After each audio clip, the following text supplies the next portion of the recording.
பேருந்து நிலையம் அருகே 4 முனை சந்திப்பில் கடத்தல் கும்பலின் காரை நிறுத்த முயன்றபோது பெண் எஸ்ஐ மீது கார் ஏற்றி கொள்ள முயன்றுள்ள சம்பவம் நடைபெற்றுள்ளது. இது தொடர்பான கூடுதல் விவரங்களோடு இணைகிறார் செய்தியாளர் தினேஷ். வணக்கம் தினேஷ், அங்க என்ன நடந்தது? இது தொடர்பான முழு விவரங்கள் என்ன? சித்தூரிலிருந்து விழுப்புரத்திற்கு திருவண்ணாமலை மாவட்டம் சேத்துப்பட்டு வழியாக காரில் தடை செய்யப்பட்ட ஆன்ஸ் உள்ளிட்ட குட்கா பொருட்களை கடத்தப்படுவதாக போலீசாருக்கு ரகசிய தகவல் கிடைத்திருக்கிறது.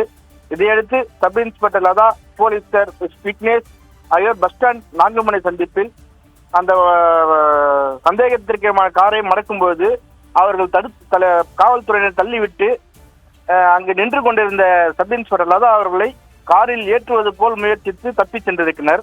அவர்களை அந்த பகுதியில் இருந்த பொதுமக்கள் விரட்டி சென்று பிடித்து காவல்துறையில் ஒப்படைத்திருக்கிறார்கள். அந்த காரில் சுமார் 30க்கும் மேற்பட்ட ஆன்ஸ் மூட்டைகள், தமிழக அரசால் தடை செய்யப்பட்ட டூலிப் போன்ற பொருட்கள் இருந்திருக்கிறது. அந்த காரை ஓட்டி வந்த சித்தூரை சார்ந்த கணேச பெருமாள், சிவபிரசாத் வயது 30 ஆகிய இருவரை கைது செய்து காரில் சோதனை செய்ததில் 14 ஹான்ஸ் மூட்டைகள், 3 டூலிப் மூட்டைகள், 8 விமல் பாக்கு மூட்டைகள் என மொத்தம் 30க்கும் மேற்பட்ட குட்கா பொருட்கள் அடங்கிய மூட்டைகள் தெரிய வந்தது.